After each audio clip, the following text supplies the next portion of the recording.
In terms of the mayor and city council, Mayor Cole Stanley has been very vocal in his misinformation, even after organizations like Texas Right to Life and Live Action has been very clear about how he's on the wrong side of this issue, how he's misinforming the public. And in 6 months, I think we will see. In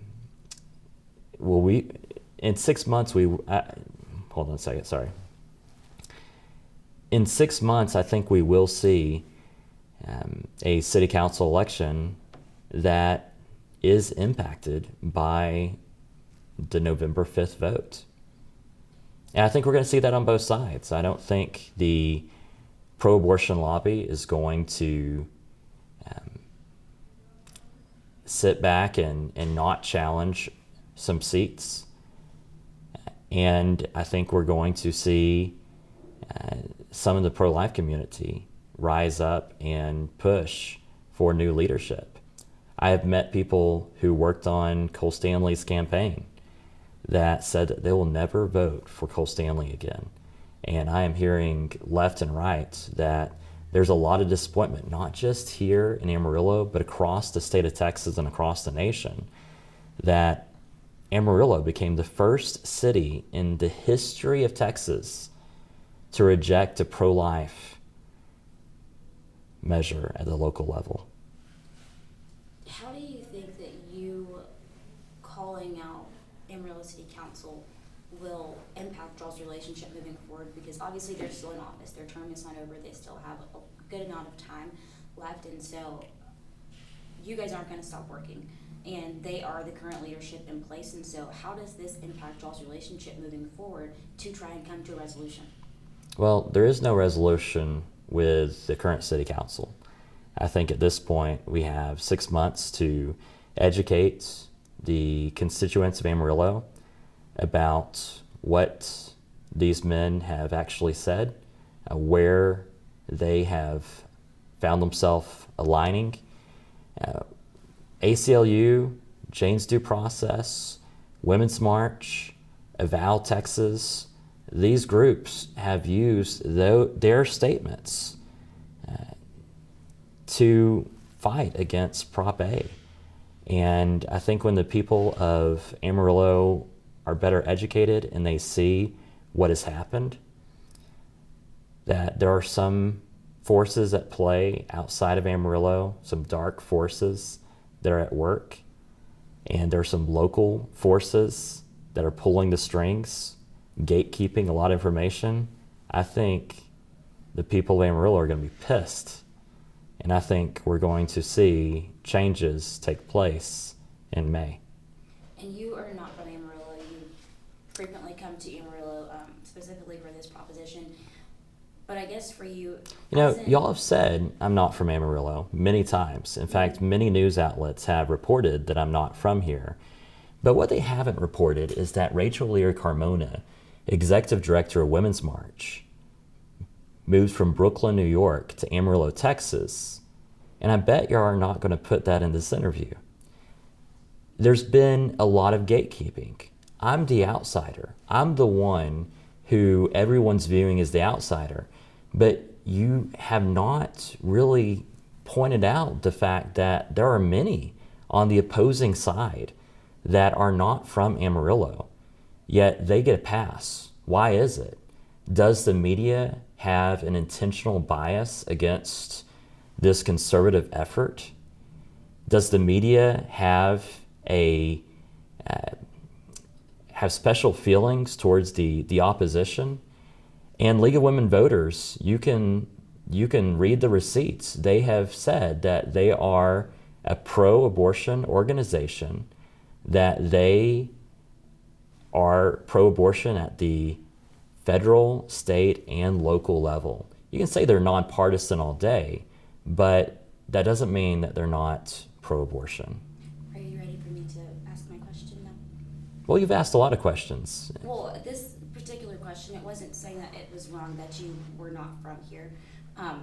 My question was, why is it so important for you as someone who is not from Amarillo, that this happens in Amarillo?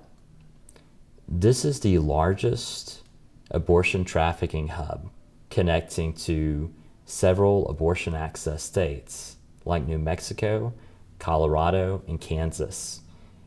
And dead babies from Colorado, New Mexico, and Kansas are ending up here in Texas, in the city of Amarillo. And so when a Texas city has become the dumping ground for dead babies from across America, this is a problem, not just for Amarillo, but for all of Texas. When leaders in this town misrepresent the laws of the state of Texas, when professing conservative leaders in this town push back against the Republican Party of Texas platform, that's a problem.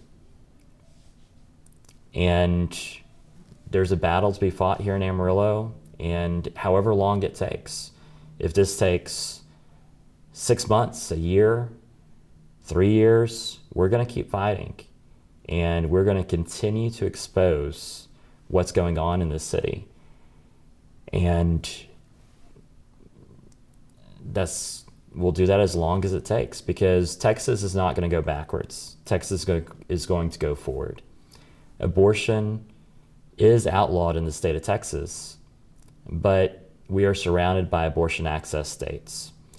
And there was a time in history where we realized that it was not good to have slave states and free states, that we needed to see slavery abolished from coast to coast. We are in the same place now with the issue of abortion, that it is not good just to have states decide for or against abortion. We need to see abortion abolished from coast to coast, because unborn human beings are a group of people that are not being treated as they ought. Unborn human beings are human beings that are worthy of the same protection as born human beings. And we're going to fight for that right to life. And so I want to make sure that we got this correct. As long as it takes, you guys are going to continue fighting for this, even if this current council is all reelected. Because you said that there's no resolution with this council. So hypothetically speaking, if they are all reelected, where do you go from here? I don't think we're going to see them all reelected. We're going to keep on fighting, and like I said, whatever it takes.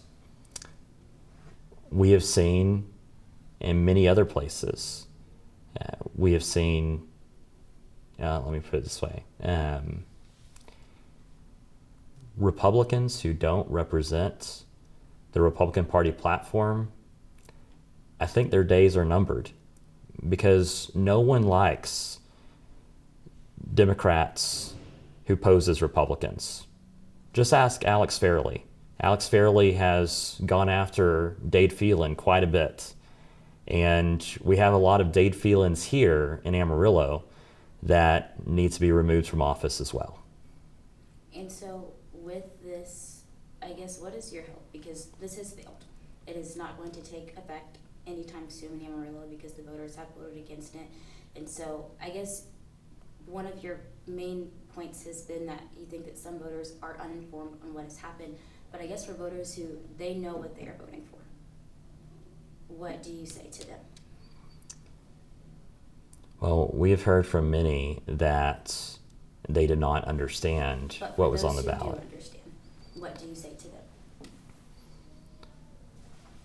Well, here's the thing. What we heard from the reports that we heard, many who voted against this ordinance, at the end of the day, they supported some from what we heard, those who voted against this ordinance that had conviction in voting against this ordinance, who understood exactly what it said, they were supportive of some abortion, whether it be abortions in cases of rape or incest or abortion at some level of development. And so that is not in line with the state of Texas. And for those who you feel may be uninformed, what is your message to them? Well, all human beings deserve to be treated with dignity and respect.